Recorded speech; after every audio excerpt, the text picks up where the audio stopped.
Hey everybody, it's Jason Blaha here, and today I want to chat with you guys a little bit about why I don't believe the mind-muscle connection is particularly important for building muscle or muscle fiber recruitment. And I'm not saying it's not a useful tool.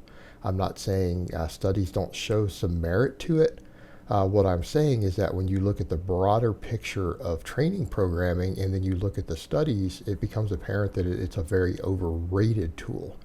And this came up because some people in a video I was making talking about your lats and not really needing to fill your lats to build a really massive back, and in fact to build a back that overshadows everything else you have.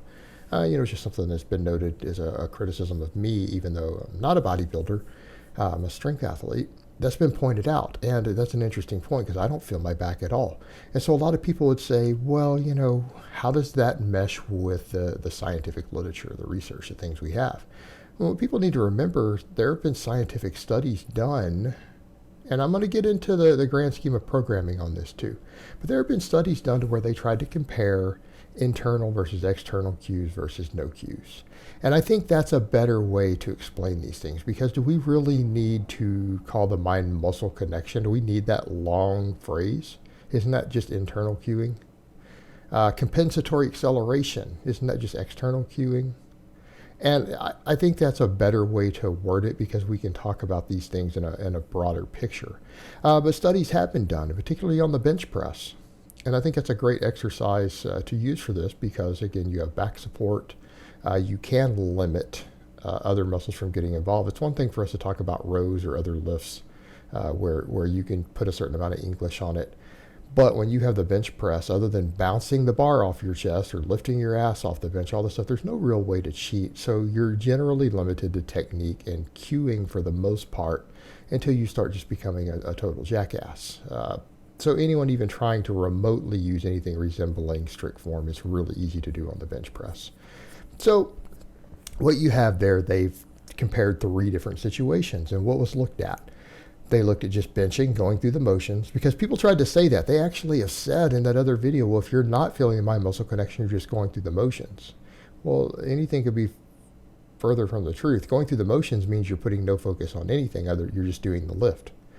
What they found is that when they looked at the triceps and the chest, compared to the other groups, people who just went through the motions got the lowest muscle activation. What they found also is that people who focused on their chest, and we're talking about with the exact same weight, right? The same person using the same weight. If they focus on their chest, on contracting their chest hard through the bench press, they got better chest activation than those who went through the motions. And again, when the same people focused on their triceps, squeezing their triceps hard, they got better tricep activation on the EMGs. They got better tricep activation than people who went through the motions. Now, is that evidence that the mind-muscle connection is real and has an actual physiological effect? Of course it does. The problem is that we have another group that was compared also, which is good. They compared multiple variables. They didn't just do 2 variables. They compared 4 different variables while keeping everything else equal. Right? We already heard the first 3, just going through the motions. Then we have internal cueing with a focus on the chest and internal cueing with a focus on the triceps. But they threw in a 4th group, a compensatory acceleration group, which means that they told them to lift the weight off their chest as explosively as possible. Now, it doesn't mean they bounced it off their chest, right? But they exploded as hard and as fast as they could on every rep. What did they find? That got the greatest muscle activation in everything. But you know what? The researchers knew that was going to happen, didn't they? Because we've studied this in the past. What do we know? That when form stays constant, the faster you accelerate a weight, the more muscle activation you tend to get. That's been studied in the past. We know that. Usually the most explosive athletes are usually the strongest and the most developed, but there's a genetic component there. But we know this. We know this. Of course it causes more muscle activation. There are people who get jacked from nothing but dynamic effort type work. It's capable of producing a lot of hypertrophy. So we come over to this point of, if that was superior for everything, for a person who is trying to maximize growth, doesn't it make sense to lift the weight explosively so that instead of the one muscle you're trying to work, let's say bench press, your chest. People say, well, I just want my chest to grow more than my triceps. Really? Are you honestly telling me that your arms are so massive that you don't care about them getting bigger, but your chest needs to put 2 inches on it? Right? People are like, I have massive 20-inch arms and no chest, so I need big old teddies to go with those big old guns. Like, who is this person we're talking about? I don't know this person. Why do we need to write training programs and have videos to help that one person who might exist somewhere out there? I'm going to go on a limb and say that most guys who want their chest to grow want their triceps to grow, and vice versa. Most people are trying to get both muscles to grow. The majority, the vast overwhelming majority. Why wouldn't you want both to grow? And furthermore, has anyone ever said, hey, my triceps are too big? Like, if you could get free tricep growth to go with the extra chest growth, is anyone really going to turn that down? Well, that's what you're doing if you're focusing on the mind-muscle connection. Because not only did the chest get recruited more than focusing on the chest, the compensatory acceleration group beat it slightly. Tricep activation exceeded the mind-muscle connection rate also. So in other words, you got a 2-for-1.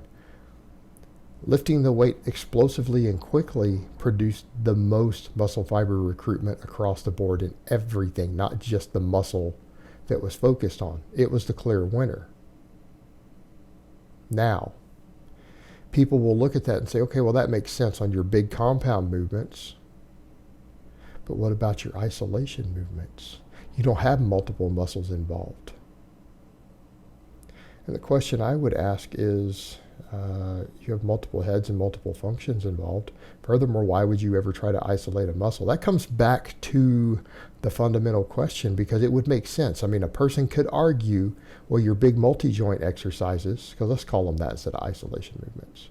Your multi-joint exercises, it would make sense to use the compensatory acceleration, of course, but the single joint, since you're not dealing with that, wouldn't it make more sense to use the mind-muscle connection? Well, it would look that way at first, but compensatory acceleration got better recruitment than the mind-muscle connection. So no, it doesn't. You should still be lifting that weight explosively. Furthermore, what muscle do you think that you're going to isolate and get maximum development? I mean, this is stuff I've covered in the past. We know about calves. Your ankle is not the only muscle involved in recruiting the gastrocnemius in the calf, is it? All right? There's leg flexion involved also. That's part of the function of the calf. So your knee does have to move. So a single joint exercise can't cover all the functions of the muscle. What about little bitty muscles that are also not complicated? Biceps and triceps. Those are about as simple as you can get. Is the elbow the only muscle involved? Or is shoulder extension and rotation involved? Well, there are heads of the bicep and the tricep that are not fully worked just by the elbow bending, right? So curls in which you actually do move the shoulder joint have more potential recruitment, particularly for that long head, right? Because look at where it inserts. It actually needs that movement to fully recruit. It needs shoulder extension. How about your triceps? Yeah, the lateral and medial heads of the triceps are worked by your elbow moving. What about the long head?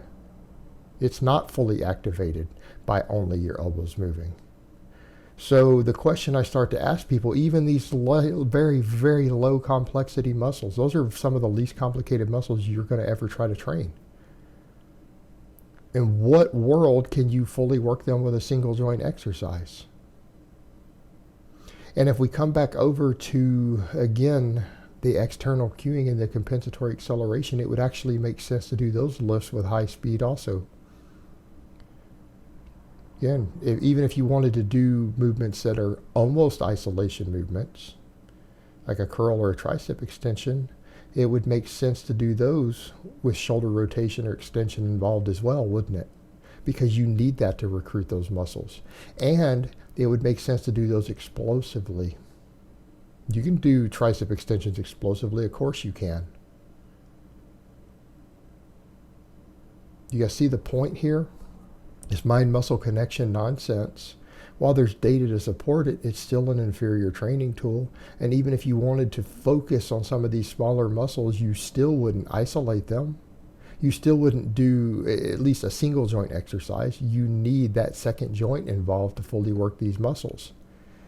And that gives us room for explosiveness, which allows for better muscle fiber recruitment. So when I say that the mind-muscle connection is a tool that has merit, it still is unlikely to be the best tool that you have available if you're trying to maximize your overall size, strength, development, all of these things. All right, guys, but that's really all I have to say on that today. I hope it's been informative, and I will talk to you guys next time.